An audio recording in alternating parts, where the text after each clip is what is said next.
Like, oh, your creative ideas suck. The whole focus of Flagrant is just getting to the laugh as quick as possible.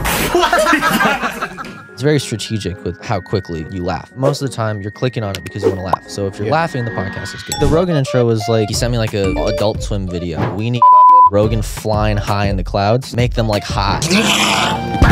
My entire job as an editor is to bring your creative vision to life. I don't get fulfillment from just watching movies. I don't get fulfillment from walking in the park. I don't get fulfillment from like normal people hobbies. I get fulfillment from showing you an echo I put on Young Thugs. Woo! Okay. People are editing for other people's attention, kind of this maximalist editing instead of just like slow storytelling. How do you contest with that? I get bored of watching my own videos. I want to make something I would watch, and if I'm not even gonna watch it, why is somebody else watching? You are nobody. Know that. I'm nobody. I know that. Provide as much value as you can and figure out what that value is. So in my case, I'm an editor. I know how to edit good videos.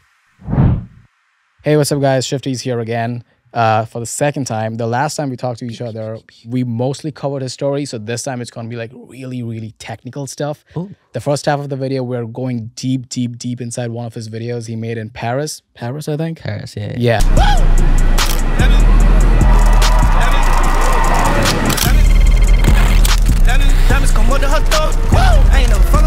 And in the second half of the video, we get into like actual editing advice, a little bit of more personal story. So if you don't want to get too geeked up and avoid all the editing stuff, click here or whatever, jump to that point.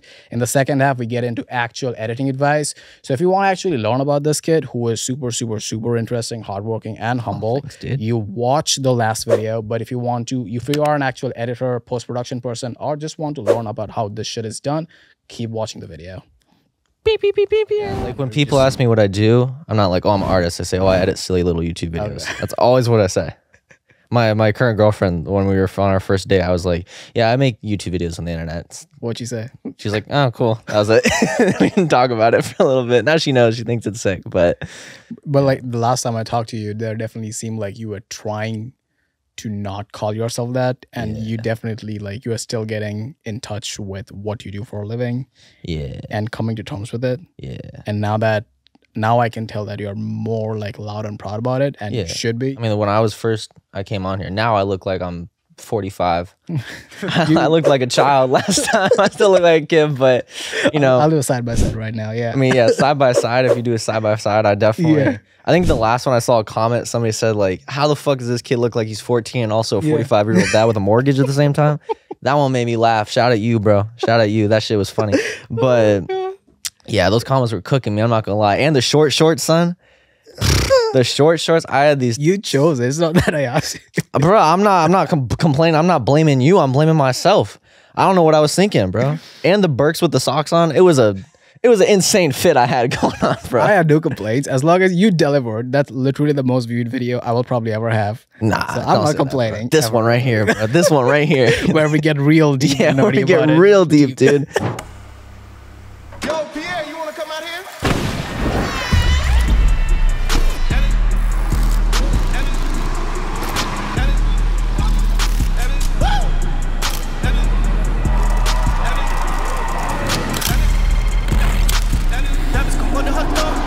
Lay the scene for me. Why were you in Paris? What was the scene? So I've always been to like VHS cameras and shit. Like when I was like 14, I like figured out how to take like a tape camcorder and digitalize it. I thought that was like the coolest thing, and no one was really doing it yet. And I was like super into music videos. I have a fucking brother tattoo. Like I'm a dork when it comes to music videos. I like that's Og shit. I love Og so much. Like, I want to get them tattooed on my body. If Og has a dick, I suck it. They're the greatest thing in the world is Og. I'm obsessed with it. Their website is by definition of clutch. It makes me horny when I look at it. I love it so much. If anyone from Og is watching this, please hire it. Please hire me. No, it's been my dream to like work with Og or do anything with them. I have a tweet from like 2019 or 2018. I like tweeted, I was like, the day Dexter Navy follows me back is the day I know I made it. Dexter Navy is like a director that's done A$AP Rocky music videos. Like The Kids Turned Out Fine is one of my favorite ones he's done. That's how much I'm a dork about this. All right. So I've been like into VHS shit and like stuff that they were doing. I think I saw like Plain Jane, the A$AP Ferg music video. Like the best video they've ever made. I think in my opinion, if we want to talk about Og music videos, I think Sundress, fire. Okay. Mattress with ASAP Ferg, fire. Kids turned out fine, incredible piece of work. Praise the Lord music video, insane. I'm talking like in terms of like just sheer impact and people getting to know what OG is. I think Plain Jane. There was one video with Skepta in London. Yeah, that's Praise the Lord. Wobbling shit. Yeah, that's Praise the Lord. Yeah, that one's videos, sick. yeah. That one's sick. I actually stole a fuck ton of shit from that music video in this video that we're gonna be looking at. But yeah, so I was just super into them. And then I got into VHS, then I got hired by Schulz. I've done this whole comedy thing. It's been super sick. I love it. I love my job. But I also like wanted to do some like OG shit. When I knew I was gonna be at Paris Fashion Week, I'm like hanging out with like fucking Russ. I'm like, yeah, I'm gonna film something. So I knew I was going to Paris. And the day I found out I was actually going to Paris, I bought I think it was $100 camcorder on eBay. Okay. And I bought that. It came like a day before we went. And I was like, oh, thank God. So I get it, I put it in my bag, and I don't really use it, but I just took a little bit of footage here and there because I didn't want to make people uncomfortable. It kept breaking. Like the camera just kept breaking every single time I tried to use it. So I had to like pop the tape it, blow into it, and then put it back in. It was a pain in the ass. But then I was like, oh, well, you know, I didn't get anything at Paris Fashion Week. I didn't really get anything at the hotel. I was doing cool stuff. There was so much cool stuff we did. I didn't film. And then Schulz was like, yo, we should go to an NBA game. And I was like, in Paris? Who was playing? It was the Chicago Bulls. Yeah. I think the Pistons. Okay. And he was like, yeah, let's go to a NBA game. I was like, yeah. So I thought we were gonna like get like, I don't know, just regular nosebleed seats or whatever. And we go, and I walk in, a fucking Amina, I think is his name, the rapper. Yeah. Like bumps into me by accident. And I'm like, what the fuck? And I'm like, I was like, oh my God, that was Amina. I'm like fanning out. I love his music. Yeah. Then like, I see like Magic Johnson walking like I could like.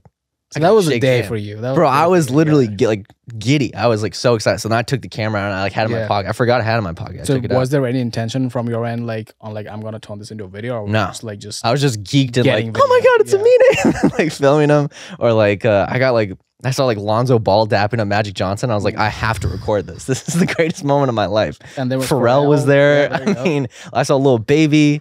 Russ was there, I think.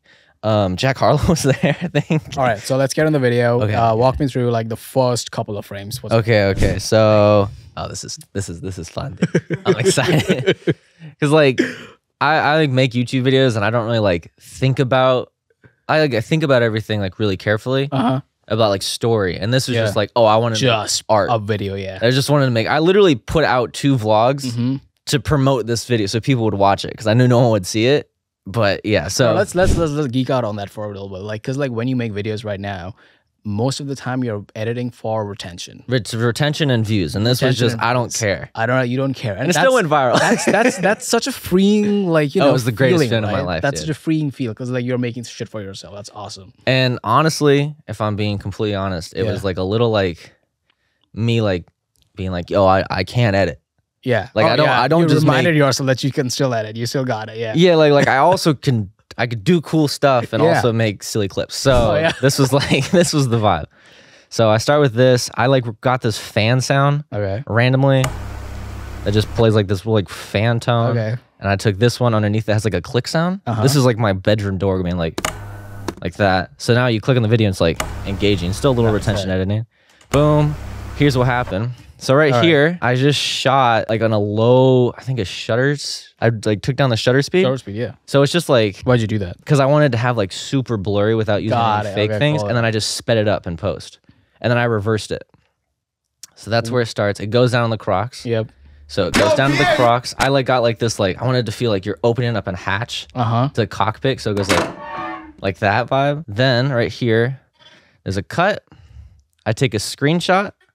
Right here, I brought it into Photoshop and I cut my legs out. Yep. Just little guys. And I'm gonna be completely honest with you. I stole this app completely. This concept? The entire concept of me going to space from a Paxson ASAP Rocky ad. It's a blatant ripoff, complete thievery. It's preposterous how much thievery is going on. Coolest ad ever. Paxson did not deserve this ad. So they did like a little bit of roto before they did all that, but you just like brought this into Photoshop before and like you just made your own art basically. Yeah, so I brought it into Photoshop. Yeah. And then I brought it into After Effects. Okay. And I think I have How many layers The are we ASAP talking? Rocky Paxson video overlaid. Okay. So I could see what frames, like how they were getting like that. I didn't go to art school. No one needs to go to I don't know the weight, Yeah. how objects. So I'm just ripping this shit off completely, Yeah. kind of like mapping out. Oh, Okay. the floor behind them. So I brought that in, completely ripped it off. And so I have these out, and then I just took screenshots of Google Earth Just random coming out, and places. I got like this fire Just asset. random people's houses. This is like, yeah, it's like some like random building in Soho. I like started from. It's not even nowhere near my house or anything. And it just starts off from this house. I put like Yeah. a fake motion blur on it. I have like a wiggle preset. And then I had like a couple of shapes going, like just random effects I got off like Envato. And then it just zooms out. So the whole thing is just this. So the whole concept is like you taking off. That's it. The whole concept is that. Then I took that. That's in Premiere. How many frames are we talking about in there? I can check right now. I think there were 129 frames. Okay. So after that, I rendered it out into Photos and shit. photos. Actual photos. Into sorry, photos. yeah. I printed each one out and drew on each one. You drew on each one? Yeah. So like there's like okay. There's like, again, stealing like an artist. Got it. Credit. Boom. Yeah. Right there. There's a QR code that appears in a couple of frames. If you scan the photos. And if you scan this right now, Where does it take you? it takes you to this little doc that I made, and it goes, this intro is heavily inspired by Og.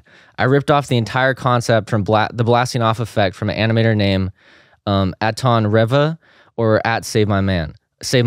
I put like his name in the corner. Save my mind. Okay. Aton, if you ever read this, I want you to know I'm a massive fan, and if you ever watch this video, I hope you see this blatant copy as homage and not thievery.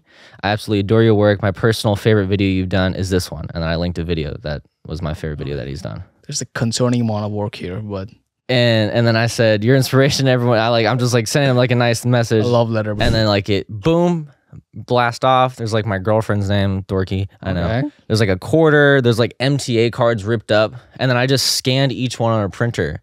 And then frame by frame, there's like little messages.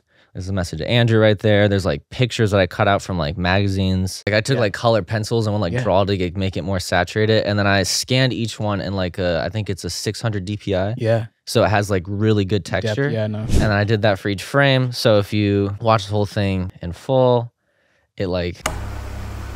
Yo, Pierre, you want to come out here? All right. Now- So how many seconds is in total? That's 4 seconds. So for 4 seconds, how long did it take you? I edited this in a day. Okay. So I only had like a day off to do this. So I Okay. just woke up at like 6 and made the whole thing. It's frame by frame, so there's not a lot of like keyframes. Okay. It's more just like forced perspective. So you Got want it. your eyes to go, because right now they're going from here, Sure. confused, and then they To the go back corner, in yeah. to the center. Yep. Boom. There's like a weird there's like Schultz's face for some reason. Like the skull, like just random shit. No one would ever see. It's just me. I'd like And the Og editing. DVD. That's Yeah, the like Og just video, giving them like yeah. ASAP Rocky logo, Yeah. like just giving them credit. So this forces your perspective, like your brain to just look at go the there, center. Yeah. Boom. So now you see it, but when you play it, you don't Yeah. really you barely see it. I made these when I was like 15, but there's like the Og logo right there. This is a food theme. This is like, I don't know, religion or some shit. Now we're in the video. Also, all of the sound effects in the entire video There's a lot of effects. are all, the camera didn't have a microphone. I got like noise. I would just put like white noise underneath shots. Scan noise, white noise. Yeah. Yeah, and just turn it up and down between each shot to make it feel more natural. So just making sure that even the glitches have like a little bit of like a little sound. Yeah. But these are all like fake car sounds. This is the glitch sound I use. And I get all my like sound where's my camera? For Envato. I get all my like sound effects from like Envato elements in YouTube. There's no like secret. I'm not gonna like pretend like I made them all.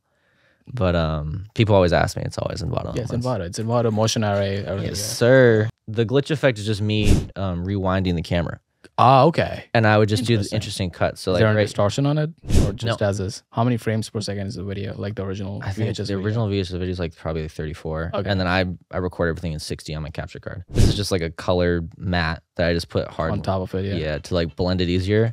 So it comes out.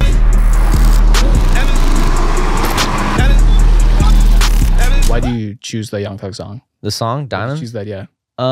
I want to make one of these videos all the time. Okay. But I just don't have the time. Okay. But I'll just, whatever song I'm listening to, I'm like, Okay. oh, this would be That's so where- cool. okay. And when I was in Paris, I was listening to the song, and I was just like, oh, I have to use this song. It's very funny too. After listening to, like if you edit something, you just listen to it 1,000 times. That's the only song you've seen it Damage. forever. Yeah. Damage. Oh, that's just on my head over and over again. So All right. like, Let's go back. Let's go back to the overlaid shots real quick. since there's a glitch going on in the background, it like gives opportunity. Like I wanted like, I don't know, it just feels when you're watching it like I should be going forward. Yeah. So giving like a video like, oh, something's going forward. There's movement constantly. Yeah, the going. motion is the whole thing in the story. Yeah. And then right when the bus like moves past, he's already glitching out, and then it glitches at the same time. Another like strange glitch, and now you're in the next shot. I just felt like these work together color wise. It's just a lot of feeling. Like it just felt like it should go there. I don't know how to explain it. That was like my favorite shot in the whole thing, because like the gun sounds like I just did that. So it just goes. What do you mean you just did that? Oh, you so made that sound? The gun, yeah. But I add that and time it with the beat drops. It goes. I was using like the small videos like transition points too, because your eyes focus on this. It gets small, gets big. Is that the capital? I don't know. That is DC, dog. No, it's not. That was outside my hotel room in Paris. Boom. Now you're in here, and then I come can out. Okay. Boom, and now we're in here. Let's go back to the camera flashing sounds. Coming out of like a woo moment, you need like a big light. Oh yeah. So I used a lighter sound effect. Yeah. So it goes. It's like an ebb and flow, basically. Yeah, Like sound editing is mostly ebbing and flowing. And like if you think about it, like white noise and like traffic noise and stuff like that, that's like one layer of sound. And if you want to bridge something from that to another sound, you need to cut that off. Yeah. Like somehow. Yeah. I also wanted to like show this like oh, it's like we're cool, right? A cool thing or something. I don't know. They were just waiting. This model serving cunt, we love it. Yeah. I love that sound effect. And then this one, like a lot of these sound effects, I'm also putting like flangers on it and like reverb. Young Thug going wow is like reverb. Oh, okay. I take one part that I want, cut it. Okay. So I want that part, and then I just you can do this on Audition, but it's faster to do it in Premiere. I think this and then is you just studio reverb or something. Yeah, you just duplicate it. Yeah. You nest it. You bring the nested in right here, and then you put a little fader on the end. Got it. And I have my own preset, but I just use this as my built-in preset. Got you it. put the decay crazy. Yeah. The high cut high, and then low cut low, and then it just. This is this sound. It's like a little machine gun sound, and then I put a flanger on it. Is that what it's called? Flanger. Yeah. Flanger. So it goes. Okay. To give it like a little. Basically, like in the whole edit, you're just like prioritizing a lot of motion. Yeah. And like kind of finding like sounds which go with it. Exactly. And like just by like the motion should carry the audience. The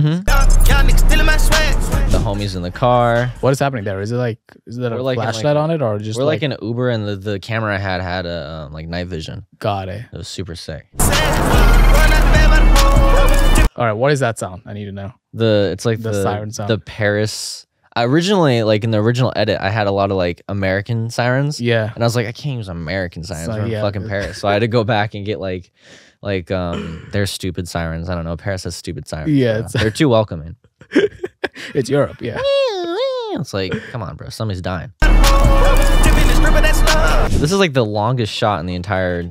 Yeah. Like it's zoom. undisrupted, and I just wanted to like The basketball establish arena. you're in a new area. Yeah, got it. Little baby. Also dressed like it's St. Patrick's Day. I know. don't What get is the he? He fit. looks I like a don't pickle. know. Oh, pickle's crazy. Just like maybe like a sweet green bowl. Pharrell. And like this also I hold crazy long because I'm so excited. No. Get Pharrell's jawline. I think you did like an ISO glitch. You just like, I think. That's me like timing the glitch in the camera. It's just all in camera. Like that little like Yeah. bloop, that thing right there. So you just rewind it for like half a second or something? Got it. I knew I wanted to use it, so on the camera I just like poke it for a Got second, it, and then it just goes like that.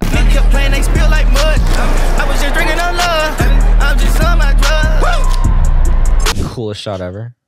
Just randomly Magic came out of nowhere. Magic just dapping up Lonzo Ball for no reason. I'm also from the same town as Lonzo Ball, so that's sick. Why did you prioritize like motion so much? Because when you think about like Paris, Europe and stuff like that, you think of like slow zoom in shots and like guitar or whatever happens in Europe kind of stuff.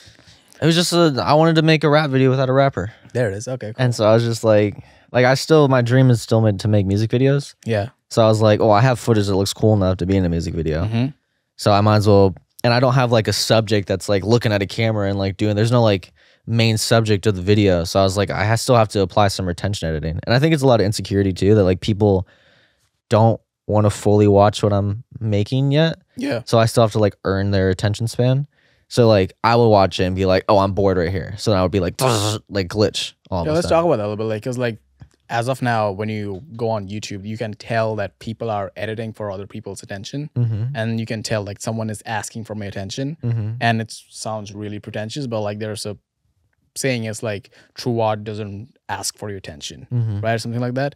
Whereas like you know that you can make really good stuff, but at the same time, since I like our generation has been like, we are brought up in this generation where like everyone consumes everything online, we kind of have to force ourselves to be like taken seriously, by putting everything like kind of this maximalist editing instead of just like slow storytelling.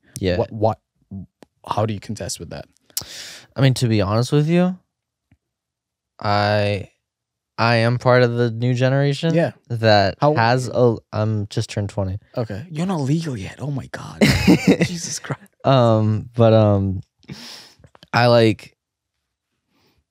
I would watch this and get bored. Okay. So I'm like, even like my vlogs I put out, you like said I'm editing for attention. I'm also editing for my attention. Yeah. I grew up on TikTok. I have a horrible attention span. Yeah. I get bored of watching my own videos. Yeah. So it's like, how the fuck am I gonna like? I still am making stuff I like. So I'm like, I want to make something I would watch, and if I'm not even gonna watch it, why does somebody else watch it? Like I can't. I think Amber Chamberlain's the GOAT. Yeah. Of like what she's done in terms of holding attention. Yeah, but I can't watch her videos because I just get bored. Really? That's just my personal. I've tried to watch her videos and I think she's very talented. And I think what she's done with her career is awesome. Okay. But like I can't just sit and watch her talk about like her day for 20 minutes. I can't. And that's interesting. Okay, I'm 26. Yeah. And I grew up on Emma Chamberlain, Casey, Peter McKinnon, and stuff like that. I loved YouTube because I felt like I'm getting to know someone. It was like the dawn of like parasocial relationship for me. And it was like me getting insight into other people's life, and also like being an introverted, I needed that badly. So I actually preferred spending time in a singular frame where someone is talking to me instead of like a lot of cuts or something like that. And that is completely different from what you're experiencing. I just like, I really look up to somebody like who like Logan Paul's vlogs. Yeah. I think they were just they're paced very good. Like they're just amazing vlogs, and that's something that I enjoy. But like a lot of people still love like slower paced content. I think that's great. Yeah. But just I'm talking about like me making this video and like me making my personal videos. I just have a shitty attention span. And so for me to like keep watching my videos over and over again while I'm editing them, like I've probably seen this 1,000 times. Do you watch movies?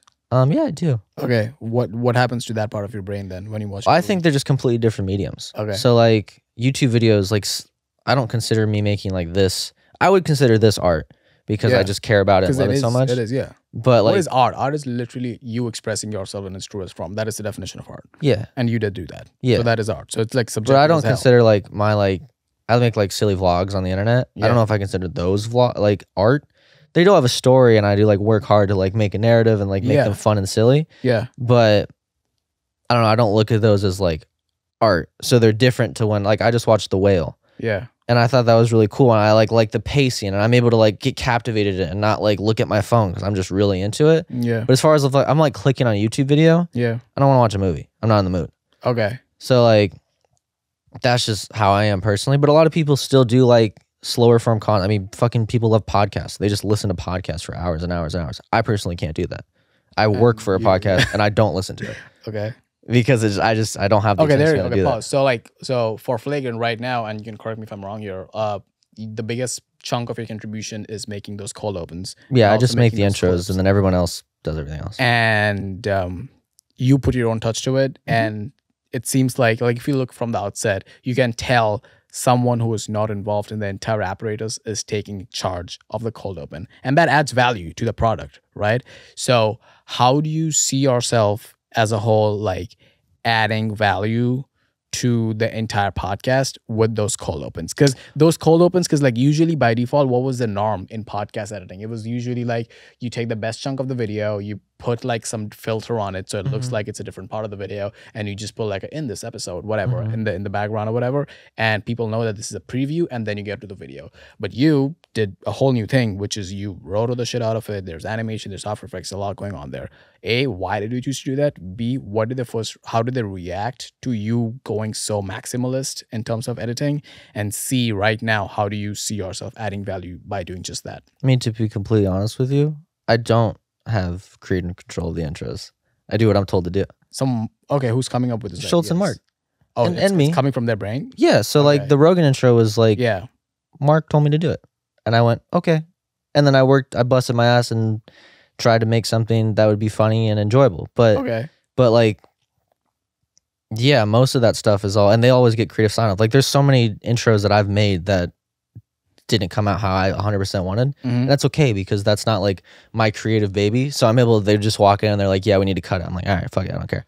Okay. Because I'm just like, it's my entire job as an editor for you is to bring your creative vision to light. Yeah. And so you can tell me, yo, we need fucking Rogan flying high in the clouds. Like I think the prompt I got was like Mark texted me and he was like, hey, I want it to be like he sent me like a Adult Swim video and he was like, I want it to look like this and it needs to like make them like high and like do this. And then I went in and I would like, I picked the sections and made it to life. But it's all their baby, it's all their brainchild. I just bring it to life. Talk to me about like you as an editor right now when you approach editing for Flagrant. It's not just you doing creative stuff, it's also your job, right? Everything in my, that sounds corny, but it's true. Everything in my life, I've always tried to give 110%. Even when I like fucking played football in high school and I sucked. I mean, look at me. Look at me. Do I look like a football player? What position you play? I was 240 pounds, but I was an offensive lineman. You were.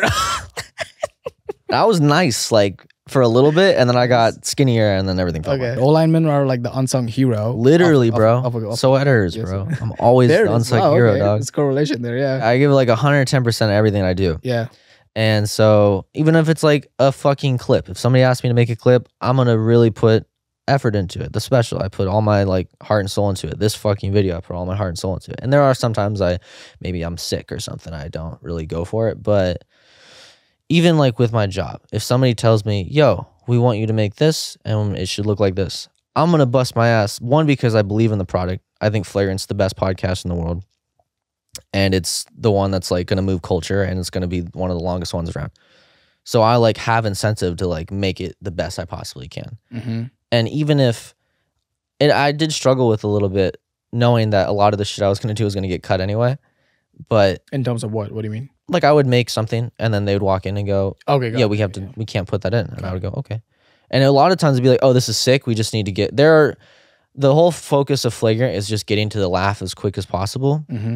So a lot of the stuff at the beginning, you just need to cut out so you can just laugh as soon as you click on the video. Got it. And so it's very strategic with how quickly you laugh when you click on the video, at least hopefully. Editing podcast clips is like, there is a formula to editing podcasts. Like when you're editing like just people talking to each other, right? When there is an anchor, which is A, storytelling, or B, people laughing, there is a different approach to it. So while you're editing those podcasts, like, are you actually actively thinking that is the audience laughing right now, or is the podcast good? Like, how do you balance those things?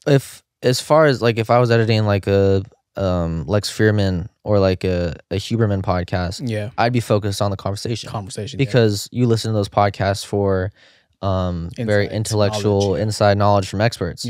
Flagrant is a comedy podcast that sometimes does very thoughtful things, but most of the time you're clicking on it because you want to laugh. So if you're laughing, the podcast is good. Okay. So that's how I look at Flagrant editing. It's just we need you to get to the laugh as quick as possible, and I have no ego with, and there was a time, there's like probably like a month, about a year ago, where I was doing it and I would like get frustrated because they want to cut something I was doing, and it made me like super sad because I wasn't making like YouTube videos and like I wasn't really like doing the stand-up stuff yet with Schulz, so I didn't really have like a creative outlet, and that was all I had, and so it felt like they were coming in and like being like, oh, your creative ideas fucking suck. And the reality was just, yo, we have a podcast and we need to make The best the best product we can. Yeah. And once I like started doing other things, like stuff like this, Yeah. now when I do an intro, I don't have any ego about that. Like, yeah, let's cut it. I want it to be the best product possible, and that's all I really care about at the end of the day.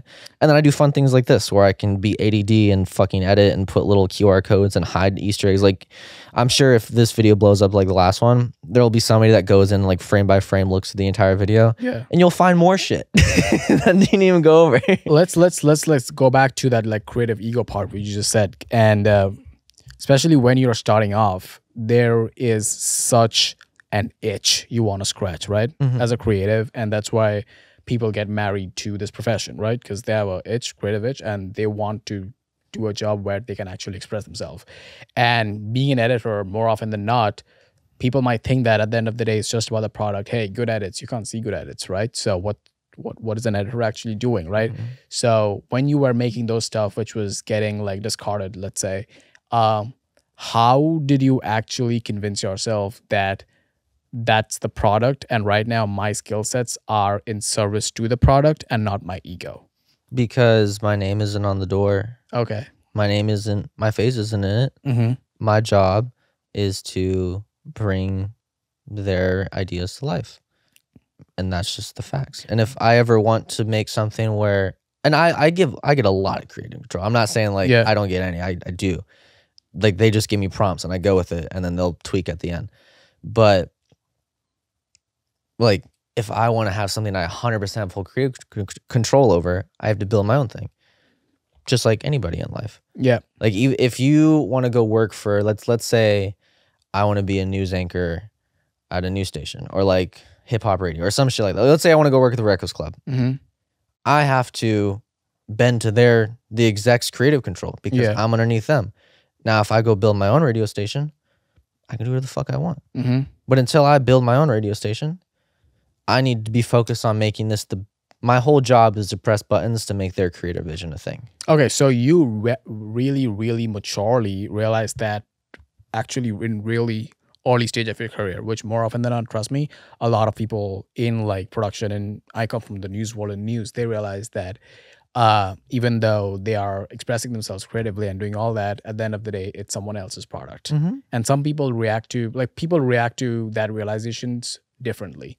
Sometimes that realization can be like toxic as well. Like, hey, like, what are you doing? It's your rules. Am I just a player here? And sometimes people can just treat that as a job. Like people who have accounting jobs, they don't really are like, oh, I want to start my own accounting firm, right? Yeah, and if they do, they will. Yeah, but like it's the same kind of thing. So like, talk to me about like, so when you realize that you have these other creative itches which you want to scratch, you started doing your own shit like on YouTube and stuff like that. How you just need your own baby, man. Yeah. Like people that attach their entire like worth to whatever they do for their work. Yeah. You just need your own baby. You need a fucking hobby. Yeah. Like, but you don't need it. If you feel like you want it, then you have to do something on your own. yeah. Right? Some people then that okay will be with your it. baby. Yeah, That's what I'm that trying would to be say. a baby, So like, if you are on, like, let's say you do sound. Yeah. And you just hate the fucking sound guy you work for. Yeah. You need to go do your own shit, and then you'll feel better. Talk to me about how unrewarding it is in the start when you're doing something for yourself, for your own. Because you're not fitting your skill sets into an existing apparatus, like you contributing to shows and stuff like that, like you fitting your piece of puzzle there, right? Whereas let's say you were making your own vlogs or your own YouTube, whatever. We talked about it last time. Talk to me about like what makes you keep going when there is no set reward with each publish. You get, I would argue, you get more of a reward for doing your own shit. That's like, no, that's an abstract reward. Like that reward is not defined. Like you don't do it for the reward because you don't know what the reward is. Yeah. Right. You don't know. There's no paycheck there in the beginning, obviously. Yeah. But like, so like, how do you convince yourself to do that? Because I just like watching the stuff I make. There like it is. Legitimately, okay. Like, I know this sounds like stupid, and I'm sure there's like a lot of people that will hear this and be like, "There's no way." Yeah. But like, even if I didn't post, there's videos I've made that I never will post or have post. But I just enjoy watching unlisted because I just like watching the stuff I make. And like one of my favorite videos I've done is like that fucking laptop video, and it's like that got really discarded. No one really watched it. Unboxing, yeah. Yeah. And I just think it's so much fun that I like made a semi-entertaining video out of me opening a box. Yeah. It's just so stupid. And it's just kind of funny to me. There's like another video of me like being sick, making an acai bowl that I think is fucking hilarious. Like there's a whole music video intro for me making an acai bowl. How stupid is that? And it's just so fun. It's a 3-minute video that makes me so happy that I legitimately enjoy making. And that's what I mean. Like you just need your babies. Like, and maybe you don't like editing, or like you don't like your thing as much as I like editing. Yeah. That's fine. You can go do whatever else you want to do. Like, I don't get fulfillment from just watching movies. Yeah. I don't get fulfillment from walking in the park. I don't get fulfillment from, like, normal people hobbies. Yeah. I get fulfillment from showing you an echo I put on Young Thug's. Woo! Okay. Like, that legit, like, I don't know if you saw my body language change, but that legitimately, like, makes me joyful. Yeah. That stuff makes me happy. At what point did you realize that that's where you're getting a fulfillment from? And B, when did you convince yourself that that's okay to do so? Like, I'm just like giving an example. Like, I didn't grow up in like a production family or a news family, whatever. My parents are like Indian, be a doctor, be an engineer, that kind of stuff. So it was a long time for me to get to a point where I realized that my hobbies have value and my hobbies are bringing me joy, and that's okay, right? So, and you said you didn't like films. I love films. I'm like a corny ass film guy. So I fell in love with the entire process of production and how you tell stories and how people write scripts and how people find cast members and how people find sound guys, how people like that. The whole process was romantic to me. And it took me a long time to find those right people in the right circle who were like doing this kind of shit, like theater kids, and were getting paid shit. And like, those were my people. It took me a long time to find those people, right? So from what we talked about last time, you didn't grow up with people around you who had that same thing going on for them. So how long did you have to just walk that path by yourselves till the point where you realized that there is some agency to my skill sets?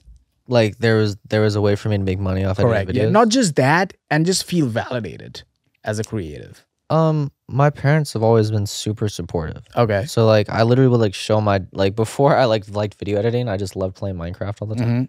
So I'd like show my dad like a Minecraft house I built, and he'd be like, "Bro, this is the coolest Minecraft house I've ever seen in my life." And so like stuff like that, I think just made me feel like validated. And I think my parents did a great job, and I love them so much. Yeah. For that, and just like setting me up to like have that confidence to like, oh, like sometimes if I try really hard on something and I believe in it, Yeah. other people will like it.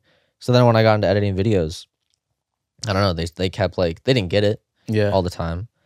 And then like they also like never wanted me to swear. Yeah. They like did a lot of things, and then I went full other direction, started working for one of the raunchiest comedians in the game. But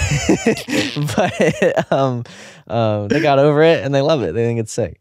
So yeah, I think just feeling supported by like my parents and like my family and shit. And like my friends supported me too. They just didn't get it. Yeah. Like they thought it was sick that I made videos, but they just didn't do it themselves. They like were like wanted to play sports and shit. The reason I emphasize on that is like, I know a lot of people in this field, and not just editing, like in production, in like the arts in general.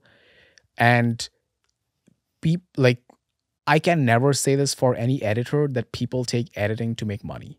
Like in the beginning, maybe they're making money right now, and they start production companies, they start consultancy firms, whatever. They end up making a lot of money, but no one actually goes into, I want to edit videos so that I can make money, right? And that is a much more like romantic, pure approach. And what would you say to like people and like kids like who are still in that process of like actually learning edits and actually like grinding through tutorials and all that stuff, but they are yet to find that inflection point where they know that that's a way to make money? But you're saying that this person that I'd be giving advice to like already loves editing? Correct. Yeah. So how to just get from loving editing to making money? It's not just that. It's like convincing them that your art form, if you stick with it long enough, there is a monetary avenue to it. Yeah.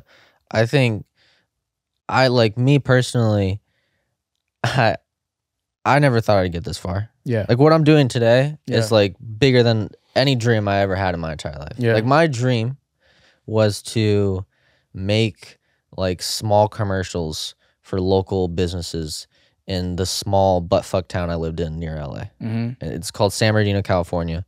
I've been there. It's a nice place. Yeah, No, it's not. it's a nice place. For an East Coast guy, it's a nice place. I get sun. I saw my friends there. I've been there. Yeah. I think it's like the 3rd murder capital of the country or some shit. And also, it Glad you made up. just looks like a desert. It Just a lot of like, desert. just a lot of like burnt spoons around for some reason. I don't know why. A lot of needles, but it's a beautiful city. I love it is San. beautiful, Shout out the yeah. Dirty, bro. You're Yeah. shout at you guys. Not really, but shout at you guys. I love you guys. But yeah, like I thought that was like peak. That was like the best thing I ever was gonna do in my life. And so the fact that somehow I've just stayed like stuck with it since I was like 11. Yeah. And found my way here, and now people interview me to talk about nerdy Young shit I Bucks made in Echoes, my nerdy shit I made in my bedroom. Yeah. You just gotta, if you truly love it Yeah. and you stick with it and you edit every day, not every day, you don't be fucking Gary Vee, but like edit like I edit every day now, not because it's my job, partially because of my job, but also because I legitimately like, I was editing right now, not for work, after I got done editing for work. I just love it so much. So if you stick with something and you love it so much and there's like that pure love and you don't care about that, the money will come. It's worked for me. And I don't know if it's going to work for everybody. So I don't know how like confident I am like giving this advice. But in my experience, if you just love something so much and you keep doing it, eventually somebody will give you money. Yeah. I don't know why, but somebody will give you money. That's how the war works. Talk to me about like, you brought up money, and like I saw like a lot of times you are trying to like look for editors who would also edit, I guess, for you or like for Flagrant and stuff like that. So it feels like as you grow into your career and your role as an editor, there will be, and there probably already is, elements to your job which is more managerial in nature, where you have to look over other people's edit, managing other editors and stuff like that.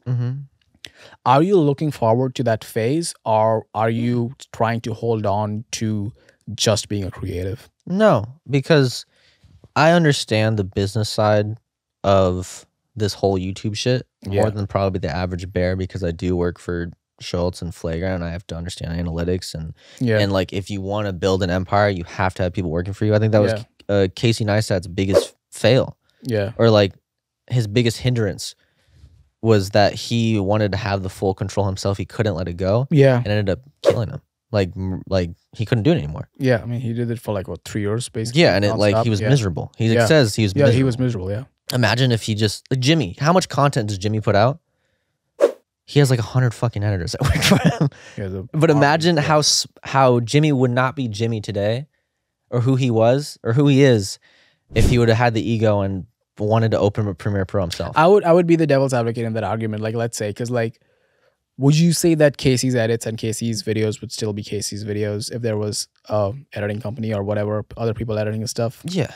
Okay. Yeah, like the thing is, like, Martin Scorsese's movie is still his movie, even though he has somebody else editing it.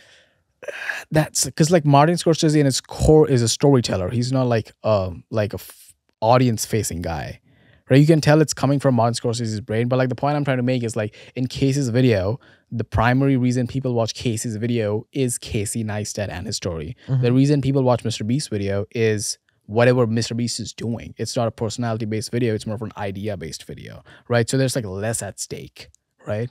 So like when you watch Emma Chamberlain's video, even Emma Chamberlain, she edits her own videos.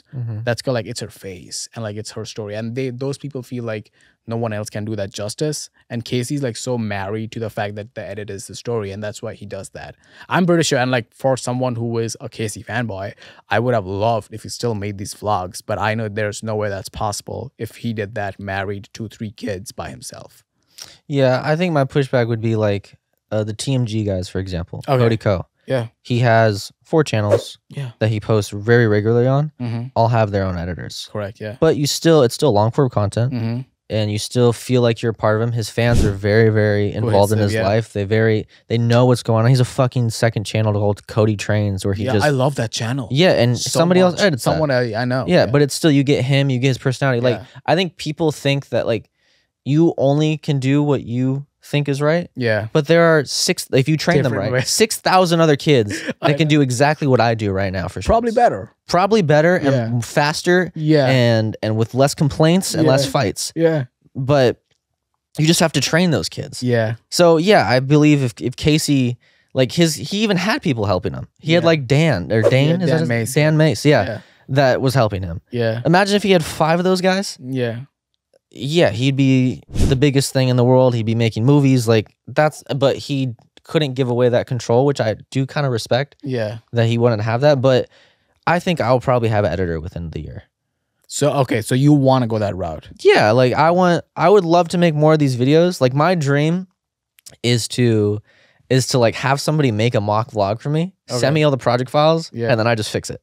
Okay. And then I only spend 3 hours on it. Yeah. And I have a whole video. Tweak the little keyframe. You gotta yeah, like, oh, I want to have this like fun After Effects thing and only focus on that. Yeah. That's so sick to me. And then just pay a kid like, I don't know, $500 a week, $600 a week just to do that once a week. Yeah, I would 100% do that. Yeah, like speaking of that, I think like there's a lot of like, again, we talked about this last time, and this process of like cold outreach for editors seems like that's the most common way for editors to get into this YouTube space. I'm not saying like film or whatever, TV stuff, but like to get into the YouTube space, I think the cold outreach for a creator that you like and show them some concrete work is the best example to get your feet in. Bro, literally, if I have hundreds of people message me a week, like kids I want to edit. Yeah. And if they send me a video and I like look at them and if something's good, it stands out. No, I'll literally lob them to somebody. Yeah. Like I've given kids jobs. Yeah. I've given dozens of kids jobs. Yeah. Like Trent from Side Talk hits me. Yeah. Yesterday, like 2 days ago. It was like, yo, can you just post on your story? Yeah. Like you need editors, we need to hire a Side Talk editor. And I post it, and then all these kids are like, oh my God, this is the greatest opportunity in my life. And they're so excited. Like I never want to be the guy that's like withhold. I think I kind of learned that from Schulz, where he learned that from Rogan. Yeah. And this is like comedy and editing that's completely different. But like before Rogan, no one really helped other comics. It was very rare in that industry to help people. Yeah. And then Rogan like brought other people in and like helped them out. Yeah. And Schulz has done the same thing. He's brought me in. He lets me make fucking vlogs of the studio. Like a lot of companies would not let you do that. No. Trust me, no one does that. No. But he lets me do that. Yeah. And so I'm like, oh, these guys that like hit me and they want a job. Like, of course, I'm going to try to get you a job immediately. Yeah. So just giving people opportunities, I think, because I would want somebody to do that for me. For someone, and trust me, like this kind of like brotherhood feeling by default, it exists within my friends who went to like Yale, Cornell, and stuff like that. They take care of people who went to the same frat, and they take care of each other. But this kind of like cohesiveness, this doesn't exist for someone like who didn't go to school, and who doesn't have like that base of people who went to that same background and stuff like that. It's super, super cool and unique that you're doing that. And I guess I just commend you for it. And as you grow deeper into your career, how much of your own work do you want to outsource to the point that it's not your voice anymore? I feel like if I go straight YouTube route, I'd outsource all of it. Yeah. I don't care. If I do like shit with Og one day or like do music videos, no one else is touching it. It's all me. That's a North Star for you? Yeah, because I don't treat YouTube videos as like art. I think they're fun little like I'm gonna again my like pushing my back like on that. Like my like little silly videos for you, my like silly videos that I make. Yeah. I just view them like you're watching a 7-minute cartoon. Okay. And there's like it just doesn't even feel real. And that's the goal. What is art to you at this point? This. Okay. Like just like. And your vlogs are not art to you? I don't know. They're like fun little videos. You're expressing yourself? I guess. Okay. You're giving people value. Okay. Yeah. They're nice to look at. Yeah. Okay. I think that passes the test. Guys, I make art. Yeah. I'm a fucking artist, guys. That's what we've covered here today. The last question I would ask you is like, I want you to like give like concrete advice to not just like editors or like just creators coming up in the space who don't have like a defined path as of now. Okay. Be very, very, very humble. You are nobody. Know that. I'm nobody. I know that. So provide as much value as you can and figure out what that value is. So in my case, I'm an editor. I know how to edit good videos. So when I was coming up, I DM'd thousands of people, literally thousands of people. I would DM like 50 people a day for a solid couple of months. Gary Vee and everybody. Never hear a response. And then you hear a response from some person, how I can provide you value. And then you offer to do work either very, very cheap or free. And then you bust your ass on that work. And also don't DM assholes, DM good people. Like, you don't want to work for some person to take advantage of you. You want to work for free for somebody that's not going to fully take advantage of you, because eventually you want to get an opportunity from that. So my end was like Schulz. But before Schulz, I like did vlogs for like Noah Boat. He gave me an opportunity. I did like the Level of Serve videos. I did like vlogs for like, I did like a lot of vlogs for other YouTubers. So just doing that and like building that up and providing value to them. Maybe I was going to go to LA and like work with them, or like doing music videos for like the Cuff Boys. I would do that. And so just trying to figure out what your value is and then provide as much as that for like the least amount of effort for them to take your value is probably the best way to get your foot in the door. Got it. Perfect. Hey, thank you so much for your time again. And Can I say one thing? Yeah, go for it. Dude. Two things. I made this video, dude. Yeah. And somebody from OG reached out to me. That's all I'm going to say. That's it. That's I'm so fucking geeked though. Yeah. I'm so excited. They DM me. Bro, I shat myself when I saw that shit. Who was it? No? I'll tell you off camera. Okay, cool. Okay, cool.